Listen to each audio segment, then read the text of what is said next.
Colour bind resistance value निश्चित करणे आणि प्रकार ओळखणे। सर्वांना नमस्कार। आज आपण कलर कोड द्वारे रेजिस्टन्स मूल्य निश्चित करणे आणि प्रकार ओळखणे यासाठी इलेक्ट्रिशियन प्रॅक्टिकल सेशनच्या प्रक्रियेचा अभ्यास करणार आहोत। उद्दिष्टे: या अभ्यासाच्या शेवटी तुम्ही खालील बाबी करू शकाल: पिक्टोरियल रिप्रेझेंटेशनचा संदर्भ घेऊन रेजिस्टर्सचे प्रकार ओळखणे, कलर बँड ओळखणे आणि रेजिस्टन्स व्हॅल्यू डिकोड करणे, कलर बँडद्वारे टॉलरन्स मूल्याची गणना करणे, ओहममीटरने वास्तविक व्हॅल्यू मोजून त्यास गणना केलेल्या मूल्याशी सत्यापित करणे, साधने उपकरणे, मल्टीमीटर, ओहममीटर, एक संख्या, साहित्य, कार्बन ट्रॅक आणि वायरने गुंडाळलेले रेजिस्टर्स, दुहेरी व्हेरिएबल वायरने गुंडाळलेले रेजिस्टर्स, ॲडजस्टेबल वायरने गुंडाळलेले resistors, fixed carbon resistor, preset carbon resistor, fusible resistor, ceramic वायरने गुंडाळलेला रेजिस्टर।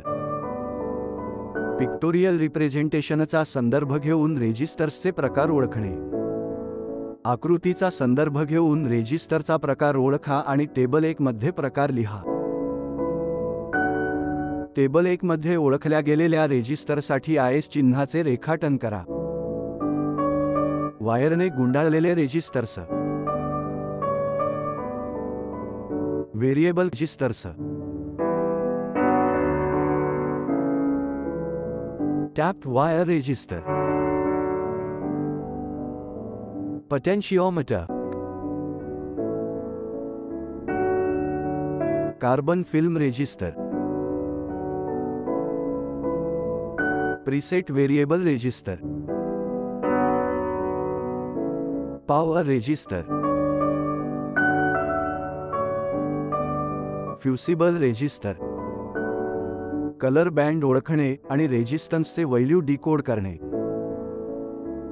रेजिस्टर धरताना कलर बँड डावीकडून उजवीकडे तयार होतात, जेणेकरून टॉलरन्स बँड जर असेल तर उजव्या बाजूला असेल। जर 4 बँड असतील तर पहिले 2 बँड लक्षणीय अंकांचे प्रतिनिधित्व करतात, तिसरा बँड मल्टीप्लायरचे प्रतिनिधित्व करतात आणि चौथा बँड असल्यास सहिष्णुता टॉलरन्स। कलर बँडमधून आकृतीमध्ये दर्शविलेल्या रेजिस्टर्सचे व्हॅल्यू ओळखा आणि त्यास टेबल 2 मध्ये लिहा।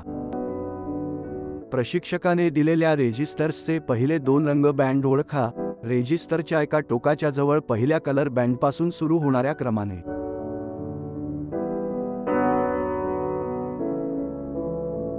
टेबल 2 मध्ये पहिला क्रमांक आणि दुसरा क्रमांक लिहा। तिसऱ्या बँडचा रंग ओळखा आणि टेबल 2 मधील संबंधित स्तंभात मल्टीप्लायर व्हॅल्यू लिहा। रेजिस्टरच्या मूल्याची गणना करा आणि टेबल 2 मध्ये त्याची नोंद करा। टॅब्युलेशनमधील संबंधित संख्यांसाठी प्रथम आणि द्वितीय बँडचे रंग लिहा, म्हणजे ते 50 होईल। त्यानंतर तिसऱ्या बँड 10 च्या गुणाकाराने संख्येचा गुणाकार करा, म्हणजे रेजिस्टरचे मूल्य 500 ओहम। चौथा कलर बँड ओळखा आणि टेबल 2 मध्ये टॉलरन्स भरा।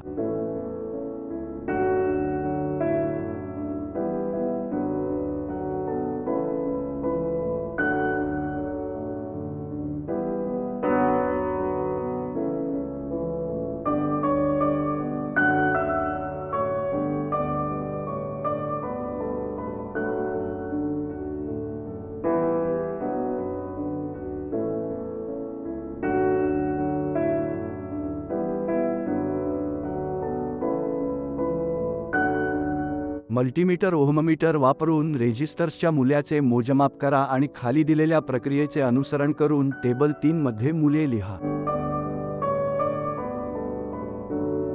लाल प्रोबला पॉझिटिव्ह टर्मिनलशी जोडा, काळ्या प्रोबला कॉमन टर्मिनलशी जोडा।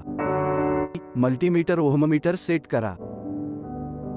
ओहमच्या रेंजपैकी एका रेंजवर रेंज सिलेक्टर स्विच सेट करा।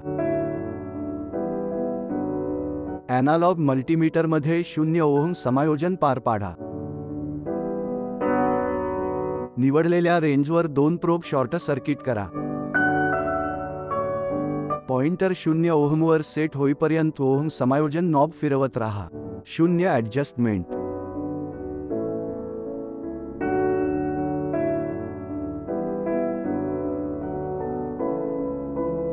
मापन करावयाचे रेजिस्टर जोडा. आपल्या बोटांची टोके प्रोबपासून दूर ठेवा. मीटरचे वाचन घ्या. एक अशी रेंज वापरा जी पॉइंटरला स्केलच्या मध्यभागी ढकलते. पॉइंटरच्या अगदी वरच्या ओहम स्केलमधील मीटर वाचा. रेजिस्टन्स बरोबर ओहम स्केलवरील वाचन गुणिले रेजिस्टन्सच्या रेंजच्या निवडलेल्या रेंजवर मॅग्निफिकेशन. आकृती 4 मध्ये रेजिस्टन्सची रेंज श्रेणी गुणिले 100 निवडली जाते, म्हणून जर रेजिस्टन्सचे व्हॅल्यू 15 गुणिले 100 बरोबर 1500 ओहम 1.5 बरोबर असेल तर के ओहम.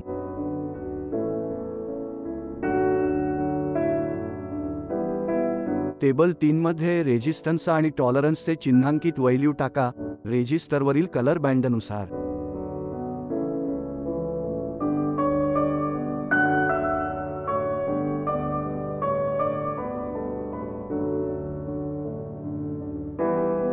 पिक्टोरियल रिप्रेझेंटेशनचा संदर्भ घेऊन रजिस्टरचे प्रकार ओळखणे, कलर बँड ओळखणे आणि रेजिस्टन्स मूल्य डिकोड करणे, कलर बँड द्वारे टॉलरन्स मूल्याची गणना करणे, ओम मीटरने वास्तविक मूल्य मोजून त्यास गणना केलेल्या मूल्याची सत्यापित करणे.